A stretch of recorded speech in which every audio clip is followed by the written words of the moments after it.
देवियों और सज्जनों, भाइयों और बहनों, इस वीडियो में हम बात करेंगे अपने घर की बिजली को कैसे नियंत्रण में और कैसे सुरक्षित रखना है। हमारा ये सामने आप देख रहे हैं, एक 5 किलोवाट का साधारण डिस्ट्रीब्यूशन बोर्ड है जो सब मध्य मध्य घर में होता है। हमारी बिजली बाहर के खंबे पे 11,000 वोल्ट्स है, वहाँ पे एक स्टेप डाउन ट्रांसफार्मर को 260 वोल्ट बनाता है और फिर नीचे भेजता है। पहले हमारे पास बस ये मीटर था और मीटर से सीधा बिजली इस मेन डिस्ट्रीब्यूशन बोर्ड पर जाती थी।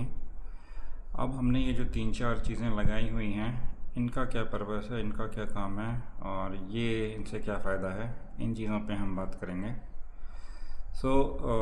सबसे पहले जो ये आप चीज़ देख रहे हैं यहाँ पे इस बोर्ड पे, ये काला जो स्विच सा है, इसको बाईपास स्विच बोलते हैं। बाईपास ये 0, 1, 2 पोजीशंस पे काम करते हैं। ऊपर वाली पोजीशंस पे ये ऊपर वाले सर्किट के थ्रू जा रहा है और बीच में ये 0 ब्लॉक कर देता है कहीं भी आगे की बिजली, और नीचे फिर ये बाईपास करके सीधा इधर आरसीसीबी को भेज रहा है।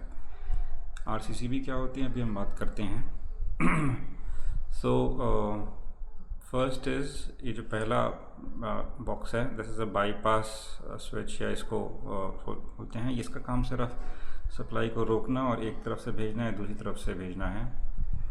दूसरा जो आप ये बीच में जो एक गैजेट देख रहे हैं, ये है सर्ज प्रोटेक्शन डिवाइस।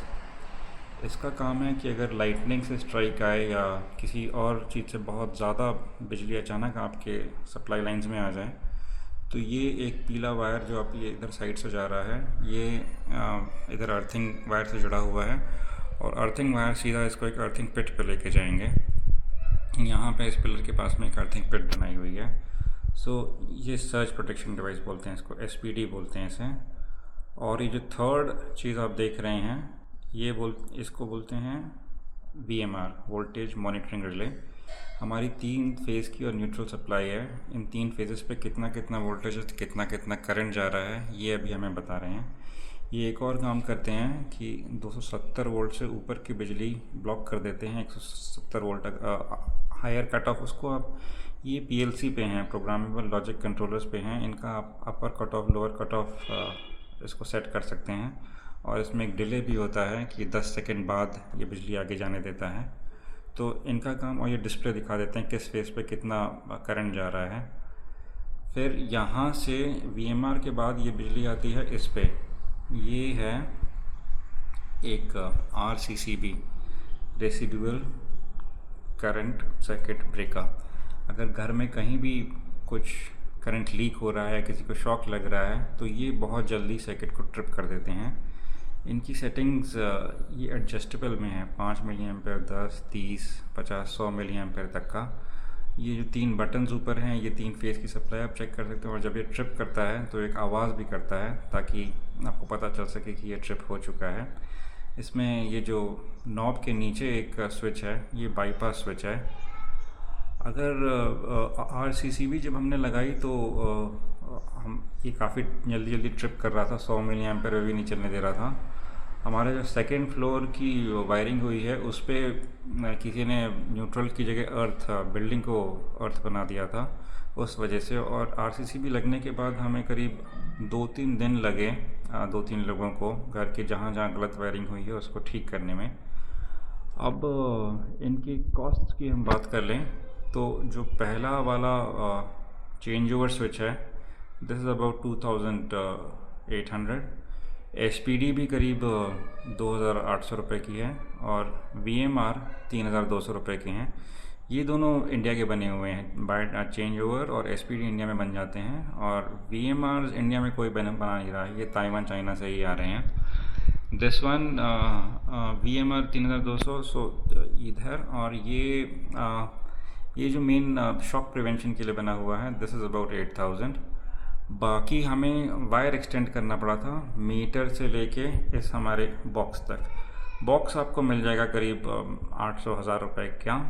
और ये जो वायर था, दिस वाज अबाउट 285 और 5 metres, so about 60-70 rupees, 660 rupees से कम है पर मीटर। फिर हमने ये जो वायरिंग की है इनके अंदर की, और ये नीचे ऊपर गए हैं वायर्स, ये कॉपर के 6 mm के वायर्स हैं। ये करीब 20 मीटर वायर 1500 रुपये के आए। बाकी ये अर्थिंग के लिए अलग केबल गई है। ये जो येलो सिंगल स्ट्रैंड केबल है 6 mm की, this was about 75 to 85 rupees पर मीटर। जो बाकी अर्थिंग का काम यहाँ पे हुआ, कॉपर की रॉड 600-700 रुपये की, अबाउट 3 फीट की। फिर उसमें अर्थिंग पेट कवर, वो भी 500-600 का आता है। सो इतना करीब ये 20-25 हज़ार का सिस्टम है।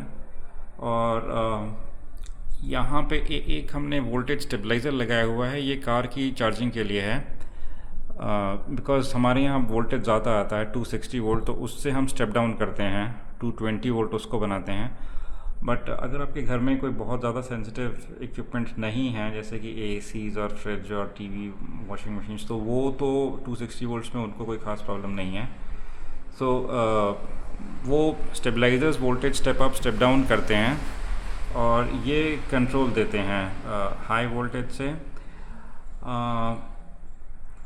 तो ये सब हमें क्यों करना पड़ा? क्योंकि जुलाई 2025 में हमारे यहाँ एक फॉल्ट डेवलप हो गई और पूरा घर ब्लैकआउट में चला गया था।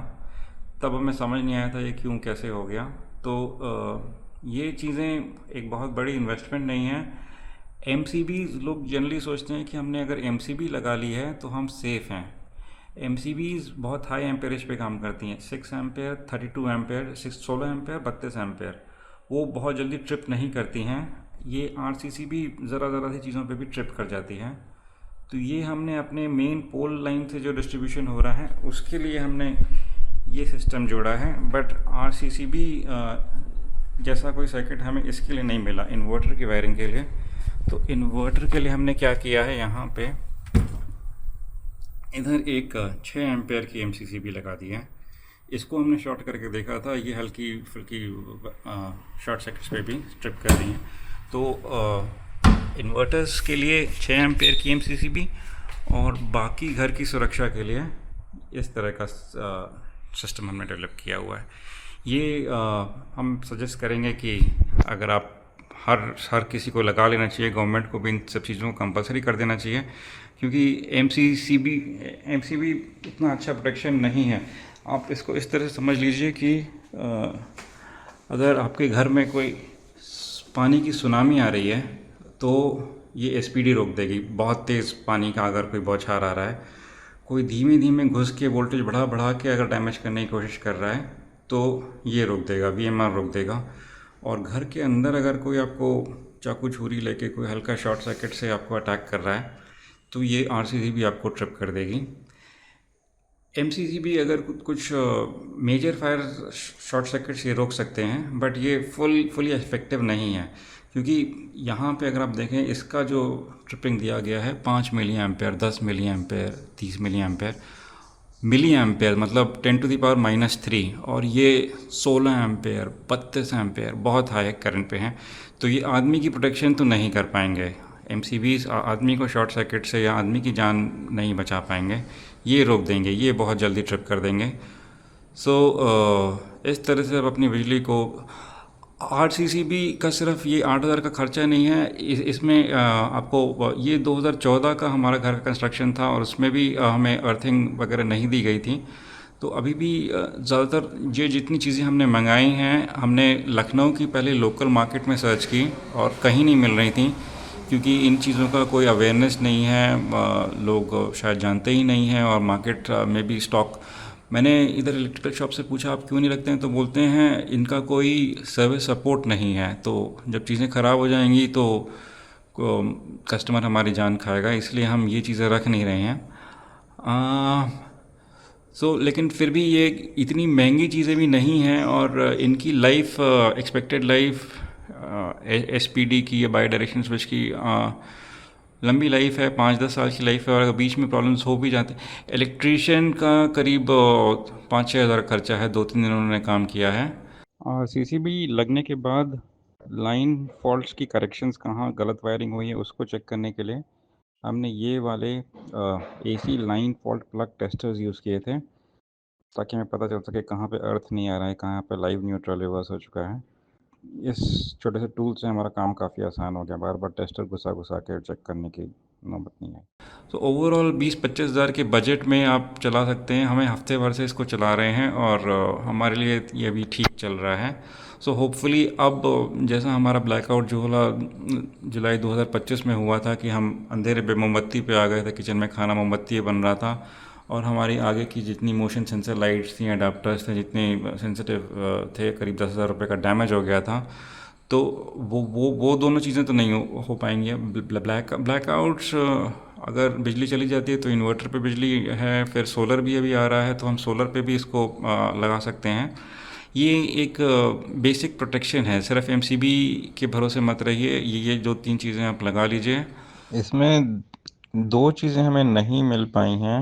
एक तो इन्वर्टर compatible RCCB, जो RCCB हमने मंगाई उसको ट्राई किया, वो इन्वर्टर पे ठीक से काम नहीं कर रही थी। और दूसरा EMI इलेक्ट्रोमैग्नेटिक इंटरफेरेंस या रेडियो फ्रीक्वेंसी इंटरफेरेंस के फिल्टर्स आते हैं 3 फेज़ के, वो हमें सिर्फ 20 एम्पेयर तक के मिले ऑनलाइन और लोकल मार्केट में भी अवेलेबल नहीं थे। तो वो हमें 60 एम्पेयर तक या 40 एम्पेयर तक अगर मिल जाता तो उसको लगा लेते हैं। ये दो चीज़ें नहीं मिल पाई तो नहीं लगा पाए।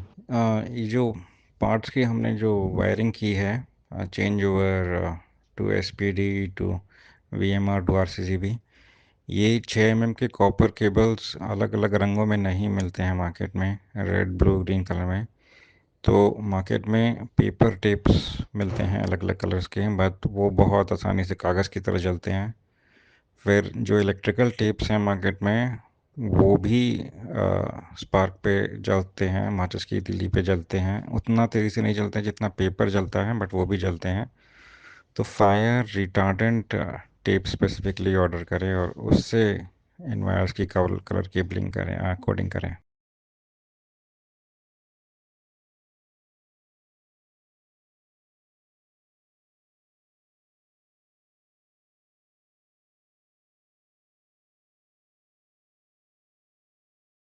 धन्यवाद। इस वीडियो में मैं यही सब बात करना चाहता था। शुक्रिया।